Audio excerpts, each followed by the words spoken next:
నమస్తే అండి అందరికీ.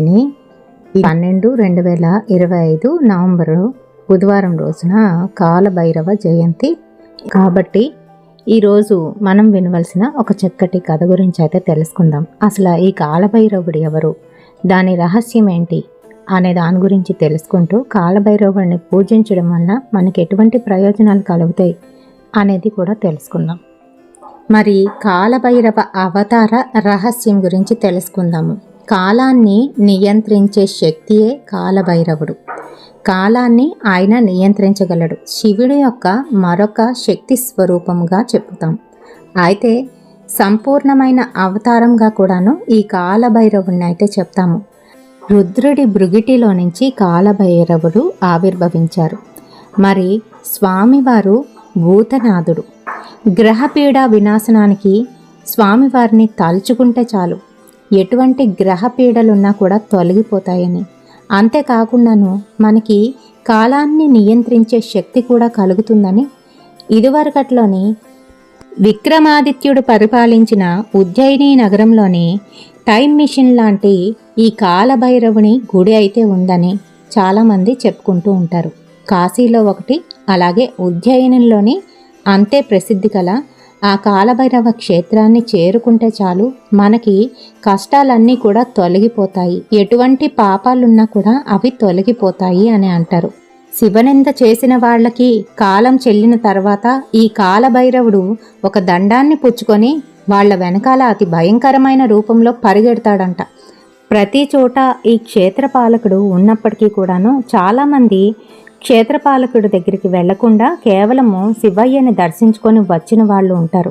మరి వాళ్ళకి అలా వెళ్ళాలనే ఆలోచన కూడా కలగనివ్వడంట. అక్కడ వరకు వెళ్ళిన తర్వాత కూడాను అక్కడి నుంచి తిరిగి వెనక్కి అయితే వచ్చేస్తూ ఉంటారంట. బుద్ధి పుట్టదు, కాలం వాళ్ళకి కలిసి రాలేదు అని అర్థమంట. అక్కడ కాలం కలిసి వచ్చినప్పుడు ఖచ్చితంగా స్వామివారిని స్మరించాలి, స్వామివారి గుడికి వెళ్ళాలి, అర్చించాలి అని అనుకుంటామంట.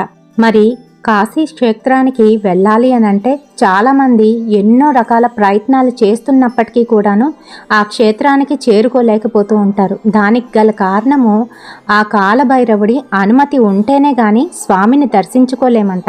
అందుకనే ముందుగాను ఇలా కాశీ క్షేత్రానికి వెళ్ళాలి అనుకున్న వాళ్ళు ఖచ్చితంగా కాలభైరవునికి పూజలు చేసి ఆ తర్వాతే క్షేత్రానికి బయలుదేరుతారంట. అంతేకాదు కొంతమందికి అక్కడికి వెళ్ళినా కూడాను స్వామివారు అనుమతించరంట. అందుకనే పాపం అంత దగ్గరికి వెళ్ళినా కూడాను వాళ్ళకి దర్శనం అవ్వకుండా వెనక్కి రావడం అనేది జరుగుతుంది. మరి అదేనండి విశిష్టత. భైరవుడు అనంటే శబ్దము అనే అర్థం వస్తుంది. కాలాన్ని నియంత్రిస్తూ శబ్దం చేస్తూ ఉండేవాడే కాలభైరవుడు అని అర్థం అన్నమాట. మరి కాలాన్ని ఒక రూపంలోని చూపించగలిగేవాడు అని కూడా అర్థం వస్తుందండి. ఇక్కడ స్వామివారి యొక్క గొప్పతనము తెలుసుకోవాలి అని అంటే శతరుద్ర సమిత శివపురాణంలోని మనకి కాశీ ఖండంలోని కాలభైరవుని గురించి, ఆయన గొప్పతనం గురించి పూర్తిగానైతే మనకి తెలియజేస్తుంది. అయితే ఇప్పుడు కథలోకి అయితే వెళ్ళిపోతాం. ఒకానొకప్పుడు ఋషులందరూ కూడా కలిసి త్రిమూర్తులలోని అసలు ఎవరు గొప్పవారు, బ్రహ్మం ఎవరు అని సందేహం రావడంతో వాళ్ళ దగ్గరికి వెళ్ళి అడిగారంట. మరి అయితే శంకరుడికి 5 తలలు, అలాగే బ్రహ్మకు కూడా 5 తలలు. శంకరునికి సద్యోదాత, అఘోర, తత్పురుష, ఈశాన, వామదేవ అను 5 తలలు 5 దిక్కుల కాసి, అంటే 4 దిక్కులు కాకుండా పై కాసి అంటే ఆకాశం కాసి కూడా చూస్తున్నట్టుగా 5 తలలైతే స్వామివారికి ఉంటాయి. మరి అలాగే బ్రహ్మకి కూడాను. అయితే బ్రహ్మగారికి చాలా అహంకారం అయితే వచ్చేసిందంట. ఆయనకి నాకు 5 తలలు ఉండేటప్పుడు నేను ఆయన ఒకటే కదా, మరి నేను బ్రహ్మని కాక ఇంకెవరవుతారయ్యా అంటూ వారికైతే అన్నాడంట. నేనే ఈ లోకాలన్నింటినీ కూడా సృష్టించాను, నేనే కర్తను, నేనే సమస్త లోకాలను ప్రవర్తింపచేశాను, నేనే వీటిని సంహారం చేస్తాను, నేనెప్పుడూ బ్రతికే ఉంటాను, కాబట్టి నాకన్నా బ్రహ్మ ఎవరు, నేనే బ్రహ్మను అని అన్నాడు అహంకారంతో. తరువాత పక్కనే ఉన్న విష్ణువు, బ్రహ్మ, నా అంత వాడిని నేను అంటున్నావు, అసలు నువ్వు పుట్టింది నా నాభి కమలంలో నుంచే కదా అంటూ వారిద్దరికీ చిన్న జగడమే వచ్చింది. మనకి శృతి ప్రమాణం కదా, అందుకని మనం వేదాలనే పిలుద్దాం అని వేదాల్ని పిలిచి ఒక్కొక్కటిగాను ఋగ్వేదాన్నైతే ముందుగా అడిగారు. మరి బ్రహ్మ ఎవరు, మాలో ఎవరా మహానుభావులు అని అడిగితే అప్పుడు ఋగ్వేదం ఈ విధంగానైతే చెప్తుంది. ఈ సమస్తమునకు సృష్టికర్త ఏ మహానుభావుడు సంకల్పం చెయ్యాలని మొట్టమొదట నారాయణుడు జన్మించాడో, ఎవరు చిట్ట చివర ఈ లోకములని తనలోకి తీసుకుంటాడో అటువంటి ఆ పరమశివుడే పరబ్రహ్మ అంది. అంతే, దాన్ని తీసి పక్కన పడేశారు. యజుర్వేదాన్ని పిలిచి మాలోని ఎవరు పరబ్రహ్మ అని అడిగారు. అసురీ శక్తులు పోయి ఈశ్వరీ శక్తులు రావడానికి జ్ఞానమును మహేశ్వరుడు ఇస్తాడు. కాబట్టి జ్ఞాన యజ్ఞములందు ఆరాధింపబడుతున్న వాడు కనుక పరమశివుడే పరబ్రహ్మ అని చెప్పింది. తరువాత సామవేదాన్ని పిలిచారు. అడిగారు, 3 కన్నులున్న వారు ఎవరున్నారో, ఎవరు ఈ లోకంనంతటినీ కూడా తిప్పుతున్నాడో, ఆ తిప్పుతున్న వారిని ఏ యోగులు ఉపాసన చేస్తున్నారో, ఏ యోగులకి ఉపాసన చేత జ్ఞానమందు తెలియబడుతున్నాడో, ఎవరు తనలో తాను రమిస్తూ ఉంటాడో అటువంటి వాడు శివుడు పరబ్రహ్మ అని చెప్పింది. పిదప అధర్వణ వేదాన్ని అయితే పిలిచారు. ఏ మహానుభావుడికి భక్తులందరూ సంసార సముద్రమును దాటి దుఃఖమును పోగొట్టుకుని ఆనందమును తెలుసుకోవడానికి ఉపాసన చేస్తున్నారో అటువంటి పరమశివుడు పరబ్రహ్మ అని చెప్పింది. అంటే సృష్టి చేసింది మనం కాదు, నిలబెట్టింది మనం కాదు, వేరొకడున్నాడు తెలుసుకో అని శాస్త్ర ప్రమాణము 4 వేదాలు అదే చెప్తున్నారు. ఇప్పుడు ప్రణవాన్ని పిలిచారు. అప్పుడు ప్రణవము ఎవడు నిరంతరము శక్తి స్వరూపముతోని క్రీడిస్తూ ఉంటాడో, శక్తి ఆయనను విడిచిపెట్టక ఉంటుందో, శక్తీశ్వరులయ్యి వారున్నారో అటువంటి శక్తీశ్వరుడయ్యి శక్తిని ఆయనతోని ఆయన శక్తితోని విడవకుండా కలిసి ఉంటారో అటువంటి పార్వతీ పరమేశ్వరులు పార్వతీ పరమార్థ భాగమందున్న శంకరుడే పరబ్రహ్మ అని చెప్పింది. ప్రణవం చెప్పిన మాటలను వాళ్ళు అంగీకరించలేదు. ఈ మాటలు రుచించకపోతే ఇప్పుడు ఈశ్వరుడు దండించవలసి ఉంటుంది. కాబట్టి ఈశ్వరుడు అంతటా నిండిన పరబ్రహ్మ జ్యోతిగాను మారింది. జ్యోతి సాకారం అయింది. ఆ సాకారంను చూసినప్పుడు విష్ణువు ఊరుకున్నాడు. కానీ బ్రహ్మ నీవు ఎవరు? నువ్వు నా 2 కనుబొమ్మల మధ్యలో నుంచి పుట్టిన రుద్రుడవు, నన్ను స్తోత్రము చెయ్యి అన్నాడు. బ్రహ్మలోని మార్పు రాలేదు. ఆయన దండింపదగిన వాడయ్యాడు. కాబట్టి ఇప్పుడు ఆ జ్యోతి ఘోర రూపమును పొందింది. ఏమి నీ అజ్ఞానము అని మొదటి రూపమును అడిగాడు. అహంకారముతోని మాట్లాడుతున్నాడు.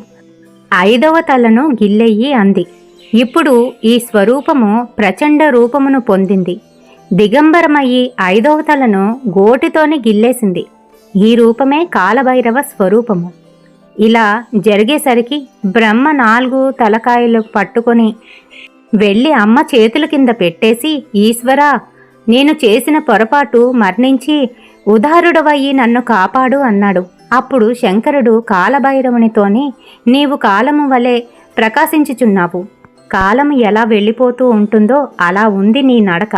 నీ నడకలోని బ్రహ్మ తల తెగిపోయింది. కాబట్టి నిన్ను ఇవాల్టి నుంచి కాలభైరవ అని పిలుస్తారు. నీవు ఎంత గొప్పవాడవైనను బ్రహ్మ తలని తెంపినందుకు నీకు బ్రహ్మహత్య పాతకం అయితే చుట్టుకుంది. కాబట్టి ఇవాల్టి నుంచి 12 సంవత్సరముల వరకు భిక్షాటన చేస్తూ ఈ కపాలంలోనే తిను అని అన్నాడు. ఎందుకనంటే ఆ కపాలం చేతికి అంటుకొని ఉండిపోయింది అతనికి. అప్పుడు నీ బ్రహ్మహత్య పాతకము పోతుంది అని కూడా చెప్పాడు పరమశివుడు. ఎక్కడైతే ఆ తల నీ చేతిని వదిలి కింద పడిపోతుందో అక్కడైతే ఆ కపాల మోక్షం అనేది జరుగుతుంది అని చెప్తాడు. అయితే పుట్టేటప్పుడు మరియు మరణించేటప్పుడు స్వామి యొక్క స్వరూపము మనకి అతి భయంకరంగా గజగజలాడిపోయేటట్టు కనబడుతుందంట. కాబట్టే నిన్ను భైరవ శబ్దంతోని పిలుస్తారు అని ఈశ్వరుడు చెబుతాడు. ఎవడు ఈశ్వరుణ్ణి ధిక్కరించి ఇచ్చట బ్రతుకుతాడో వాడి ప్రాణోత్క్రమణము అవగానే నువ్వే కనబడతావు. దానిని భైరవ యాతన అని అంటారు. అప్పుడు జీవుడు నిన్ను చూసి హడలిపోతాడు. కానీ ఎవరు నీ గురించి వింటారో, శివాలయంనకు వచ్చినప్పుడు ఎవరు కాలభైరవుని యందు శిరస్సు వంచి నమస్కరిస్తారో వాళ్ల పాపములు నీవు తీసేయి. అలా తీసేసే శక్తిని నేను నీకు ఇచ్చాను. కాబట్టి నిన్ను అమర్దకుడు అని కూడా పిలుస్తారు అని స్వామివారైతే వరమిచ్చారు. అందుకనే ఎక్కడైనా స్వామివారి ఎదుట కాలభైరవుడు ఉంటే తప్పనిసరిగా అక్కడికి వెళ్ళి సాష్టాంగ దండ ప్రమాణం అయితే చెయ్యాలి. ఆడవాళ్ళైతే తల వంచి శిరస్సు వంచి నమస్కారం చేసుకొని ఆయన్ని కూడాను పూజించుకొని రావాలి. ఇక నుంచి నీవు నా దేవాలయంలోని క్షేత్రపాలకుడు అయ్యి ఉంటావు. భక్తుల పాపములను నీవు తీసి వాటిని తినివేస్తావు. నువ్వు పాపములను తినేసి వాళ్లను రక్షిస్తావు. కాబట్టి నీకు పాప భక్షకుడు అనే పేరును ఇస్తున్నాను. నిన్ను కాశీ క్షేత్రమునకు అధిపతిగా ఉంచుతున్నాను. నీ అనుగ్రహము ఉన్న వాళ్లే కాశీ క్షేత్ర ప్రవేశము చేస్తారు అని చెప్పాడు. అందుకనే కాశీకి ఎవరైనా వెళ్ళాలి అనుకుంటే ఖచ్చితంగా స్వామివారికి గారెలు మాలను వేసి సమర్పిస్తారు. ఇంకా అలాగే ముందుగాను మనం కాలభైరవునికి పూజ అయితే చేసుకోవాలి. చేసుకుంటే కాశీకి వెళ్ళే యోగం అయితే కలుగుతుంది. కాశీకి వెళ్ళినప్పుడు అందుకనే ప్రవేశంలోనే ముందు మనం క్షేత్రపాలకుడైన కాలభైరవునికి అయ్యా నాకు లోపలికి ప్రవేశింపచేసి నా పాపములను దగ్ధం చేశావు కాలభైరవ అని ఆ మహానుభావునికి ఇంటికి రాగానే కృతజ్ఞతాపూర్వకంగా కాలభైరవునికి పూజ అని చేసి ఇక నుంచి మంచి పనులు చేస్తాను అని అన్న సంతర్పణ చేస్తాడు. భైరవమూర్తి ప్రసన్నమూర్తి అయినాడని చెప్పడానికే ఆయన మెడలోని గారెల దండ వేస్తారు. కాశీ సంతర్పణ చేస్తే తప్పకుండా వెళ్ళాలి, ఆ ప్రసాదం తీసుకోవాలి. ఇహమునందు ఇప్పటి వరకు ఈశ్వరుడి పట్ల తాము చేసిన దూషణల ఫలితము ఎలా పోతుందా అని బెంగ పెట్టుకున్న వాళ్ల కోసము భైరవ యాతన ఇక్కడే తేలికగాను అనుభవింపజేస్తాడు భైరవుడు. అందుకే హరిద్వారు ఋషికేశు వెళ్ళినప్పుడు వాళ్ళు మానసాదేవి ఆలయానికి కూడా వెళ్తారు. బయటికి వచ్చేటప్పుడు ఒకసారి ఒంగోండి అని చెప్పి బెత్తంతో కొడతారు. మరి ఆ దెబ్బకే మనకి భైరవ యాతన తీరిపోతుందని ఆ కర్ర దెబ్బకే ఠాప్ మని సౌండ్ వస్తుంది కదా, అక్కడితో పాపాలు పోతాయి. ఈ విధంగానూ ఆనాడు పరమేశ్వరుడు కాలభైరవునికి ఇన్ని వరములను గుప్పించాడు. ఆ మూర్తే ఇప్పటి వరకు మనకి ప్రతి శివాలయంలోని ఆయన ఈశ్వర ఆజ్ఞను ఔదల దాల్చి వచ్చినవాడు గనుక మహానుభావుడు కాలభైరవ స్వరూపంతోనే ఉంటాడు. ఆయన భక్తుల పాలిట కొంగు బంగారం. ఎవరు ఈశ్వర ధిక్కారం చేస్తాడో వారి పాలిట భైరవ దర్శనంగా భయంకరంగానూ కనబడతాడు. కాబట్టి ఆ కాలభైరవుడు ఆయన స్వరూపం. అంత గొప్ప స్వరూపం కాలభైరవుడి. మరి కాలభైరవుడే అష్టభైరవులుగా మారి ప్రతి దిక్కుని కూడా కాపాడుతూ ఉంటాడని ఆ భైరవునికి మరొక పేర్లు అయితే ఉంటాయి. మరి ఆ దిక్కుకి సంబంధించి ఆ భైరవుడు అయితే ఉంటాడు. మరి ఆ పేర్లను అయితే తెలుసుకుందామా? అసితాంగ భైరవుడు, రూరు భైరవుడు, చండ భైరవుడు, క్రోధ భైరవుడు, ఉన్మత్త భైరవుడు, కాపాల భైరవుడు, భీషణ భైరవుడు మరియు సంహార భైరవుడు. ఈ 8 రూపాలు కూడా శివుని యొక్క విభిన్న శక్తివంతమైన అభివ్యక్తిగా పరిగణింపబడ్డాయి. అయితే మనకి ఇంకొక కథ కూడా ఉంటుంది. ఏంటి అని అంటే విష్ణువు ఇంకా బ్రహ్మ కూడాను ఇద్దరు కూడా ఇలా నేను గొప్ప అంటే నేను గొప్ప అనుకునేటప్పుడు ఒక మధ్యలో నుంచి ఒక లింగాకారము ఉద్భవించిందని, అందులోని ఒక స్వరం వినిపిస్తూ దీనే అంతము ఎక్కడ ఆది ఎక్కడ తెలుసుకొని రమ్మనిగా బ్రహ్మదేవుడు తన హంసవాహనంపై పైకైతే ఎగురుతూ వెళ్తూ ఉంటాడు. అలాగే విష్ణువు తన గరుడ వాహనం మీద కిందకైతే వెళ్తూ ఉన్నారు. ఎంత వెళ్తున్నా కూడా అలానే ఉంది కానీ ఎక్కడ కూడా దాని అంతం కానీ ఆది కానీ కనిపించటం లేదు వాళ్ళకి. మరైతే ఆఖరికి ఇది కనిపెట్టడం మన సాధ్యం కాదు, ఇదే పరబ్రహ్మము అని తెలుసుకున్న విష్ణువు అక్కడితో ఆగిపోతాడు. కానీ బ్రహ్మదేవుడు మటుకు తను హంసవాహనంపై అలానే ఎగురుతూ పైకి వెళ్ళి ఇంకా తను ఓటమిని అంగీకరించకుండా కిందకు వచ్చి నేను చూశాను అని అబద్ధం ఆడతాడు. దానికోసం అంటూ తనకి ఒక సాక్ష్యాన్ని కూడా పెట్టుకుంటాడు. అదే కేతకీ పువ్వు అంటే మొగలి పువ్వు. ఆ మొగలి పువ్వుని సాక్ష్యం చెప్పమని అడుగుతాడు. సరేనని ఒప్పుకుంటుంది. ఎప్పుడైతే తను కూడా అలా అబద్ధం ఆడిందో ఇద్దరికీ కూడా శివుడు శపిస్తాడు. ఆ శాపం ఏంటి అనంటే భూమిపైన ఎవరూ కూడాను బ్రహ్మని పూజించకూడదు అని శపిస్తాడు. అంతేకాదు ఆ కేతకీ పువ్వుని అంటే అదే ఆ మొగలి పువ్వు తన పూజకి పనికిరాదనమాట. శివయ్యకు ఏ పువ్వులైనా వాసన రాని పువ్వులన్నీ కూడా పెడతారు, మిగతా పువ్వులన్నీ కూడా పెడతారు, కానీ ఈ కేతకిని మటుకు పెట్టరు. ఎందుకు అనంటే ఇదిగో ఇది దానికి కారణం అన్నమాట. ఆరోగ్యం బాగోలేనప్పుడు శత్రుపీడ వినాశనం కొరకు ఇంకా గ్రహపీడ వినాశనం కొరకు కొంతమందికి చెడుపులు అయితే పెడుతూ ఉంటారు. అవి పోవడానికి చిన్నపిల్లలు చక్కగాను బాలారిష్టాలు ఉన్నప్పటికీ కూడా వాళ్ళకి ఏవి అవ్వకుండా ఉండేందుకు వీటికన్నింటికి కూడాను ఆ కాలభైరవుని స్తుతించడం, వారి యొక్క స్తోత్రాలు చదవడం చాలా మంచిది. వీలైతే దగ్గర ఏవైనా కోవిళ్ళు ఉంటే తీసుకువెళ్తే ఇంకా మంచిది. మనకి ప్రత్యేకంగా అంటే విశాఖపట్నంలోని ప్రత్యేకంగా వెలసిన క్షేత్రం అయితే ఉంది మన సింహాచలానికి దగ్గరలోని. దాని గురించి ప్రత్యేకమైన వీడియో పెట్టాను. అందులోని స్వామివారి యొక్క నిజ రూపాన్ని కూడా పెట్టాను. తప్పకుండా చూడండి. డిస్క్రిప్షన్ బాక్స్లోని లింక్ అయితే ఇస్తున్నాను. రేపటి సరికొత్త వీడియోతోని మళ్ళీ మీ ముందుకైతే వచ్చేస్తాను. అంతవరకు స్వస్తి.